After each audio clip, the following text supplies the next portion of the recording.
Hi everyone, welcome to the Quipster Film Review Podcast. My name is Vince Leo. I'm the author of the film review website Quipster.net. I invite you to check out over 4,000 of my written reviews. You can read there anytime. Quipster.net is where to go. QWIPSTER.net. Don't forget that I also do another podcast that covers films of the 1980s.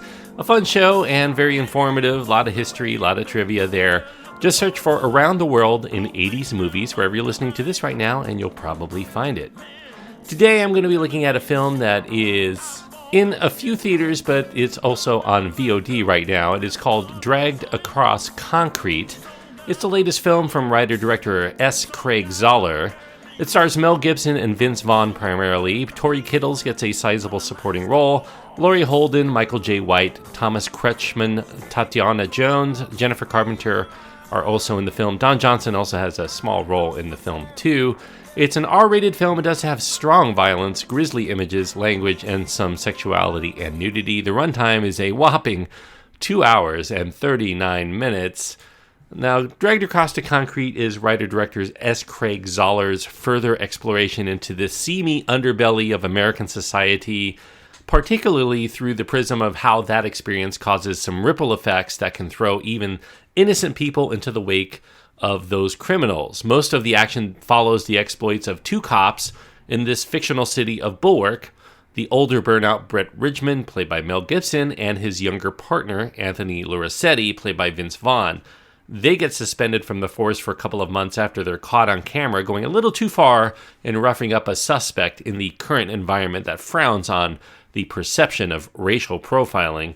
The other major story arc in Dragged Across Concrete involves Henry Johns, just released from prison, going back to a life of crime in order to provide for his mother, who happens to be a drug user who has been prostituting herself for needed cash while he was in the joint. And he also wants to take care of his disabled younger brother, who has aspirations of becoming a video game developer, because he plays video games all day long, pretty much. The two stories end up converging when the cops decide that they're going to snatch money from a secretive drug dealer named Vogelmann, while Henry, who's working for Vogelmann, becomes the wheelman in a bank heist. And from then, the two stories become one. Now, money, of course, is the root of the evil that men do in this film. Even those that want money for a good cause, such as helping their family, have to do some pretty unsavory things in order to hope for a better day down the road for those that they care about. Brett, or Mel Gibson's character, has issues as a bigot, but he also has a wife who's suffering with multiple sclerosis, and also a teenage daughter who's being bullied around this lower-class neighborhood, the only place he can afford now that his wife can't easily work and provide for the family monetarily. He's going to do whatever it takes to keep them from becoming another helpless statistic. Anthony, or Vince Vaughn's character, is on the verge of proposing to his beloved girlfriend, although the timing of the suspension and his need to be secretive now about his plans with Brett, that further shakes his belief that she might say yes when the question is popped. Craig Zahler, he's a deliberate filmmaker. He takes his time to get through scenes. He allows the dialogue, all the pauses, all the beats necessary to draw out the personality of his characters. He also allows the viewers the time to fully envelop themselves into the wit and the wisdom, or even the inanity of the words that they're uttered. As such, the runtime for Zahler's films have gone over the 2-hour mark. So far, all three of his films, including Bone Tomahawk and Brawl in Cell Block 99, which also starred Vince Vaughn, were over 2 hours, quite a bit. And Dragged Across the Concrete is its longest. It clocks in at an epic 159 minutes despite very few set pieces to boast. Could the film have been shorter? Yes, of course, especially in the side story characters. We follow a new mother who has severe phobia of returning back to work from an extended maternity leave that takes up several minutes within this film. The inclusion of that story really doesn't serve a deep purpose. It could have been excised and the film would have been probably just as enjoyable, maybe even more so for some people. It's not a necessary one, except as a means for Zahler to play with the audience in this way that not everyone is going to end up appreciating, but I think Zahler really wants to have some sort of impact. Much of the film does involve the cops performing surveillance. That doesn't really technically push the plot forward to any large degree, but the dialogue in those scenes is pretty sharp. The idiosyncratic banter, but often banal banter between Vaughn and Gibson is also fresh enough that those elements provide many of the film's biggest pleasures. There are so many refreshing qualities to Zahler's approach here. It's sometimes easy to overlook the fact that his films are inherently uneven. And that's kind of a bit of an irony for someone who's coming into films as a novelist. He writes novels, and he's also a musician in his spare time. His approach to storytelling here is in need of an editor, not only in terms of the needless characters or their conversations, but also in how long he spends time in exploring some facet that strikes his fancy that has little perceptible payoff, either narratively or thematically. And when Zahler does cut loose, the one thing you can be assured of is that violence will be quite brutal and shocking. A lifelong fan of gory Z-grade horror flicks, the director revels in the viscera of his kills, and some of which get so bloody and carnal they could almost double for footage of surgical procedures. And while other filmmakers would pull away from some of the grisly nature of the violence enacted, Zahler really gets in there. He zooms in to show you the details. Though sometimes a little too graphic, it goes too far beyond being realistic anymore. That clinical approach toward violence also extends toward the bare essentials cinematography from Zahler associate Benji Bakshi, who makes a modest $15 million motion picture look like it cost 5 times that amount. It's a good-looking film for such a low budget.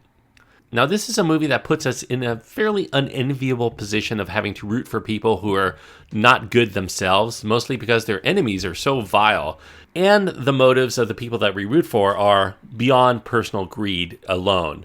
It's a predatory world where the only line of defense for the lawful doves, such as the wife and the child, or the mother, or the brother, their only defense are by those very people who are coloring outside the lines of the law in order to try to make things right again by their own familial code. Trust does not come easy, but in the end we learn sometimes one has to trust that there is honor enough among thieves that makes the difference for those they're stealing to protect. All of the characters have to face decisions, and we see and hear them talk them all out, and they make those decisions in ways that are sometimes ill-timed, sometimes ill-informed, and that results in situations that either worsen their current conditions, even when they've been tested by hammering them out logically in their minds or through conversations. Although Vince Vaughn and Mel Gibson have had their ups and downs in their career, Dragged Across Concrete represents some of the best recent work for those two actors, at least as far as their performances. They retain a likability beyond the actions of their characters that will likely cause some conflicts, especially among people who dislike Mel Gibson's personal conduct over the years, independent of his film work. Now, regardless, they are fantastic actors when they want to be, and they seem to want to be here. Meanwhile, Tory Kittles is also quite arresting as this third wheel in this ramshackle narrative, and he represents the closest thing to having someone to truly root for as a person who must do what's wrong in order to ultimately do what's right, even though society perpetually will paint him as a career criminal and punish him into becoming one, really, by limiting all of his options once he's served his time.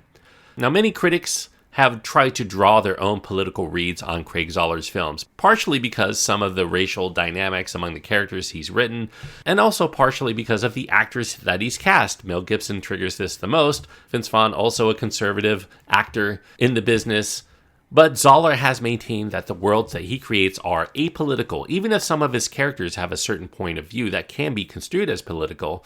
In his world, the correctness of everyone's politics begins to stop mattering once the reality of the threat ends up at their door, when they're forced to kill or be killed from others who can see them as an obstacle to whatever they want.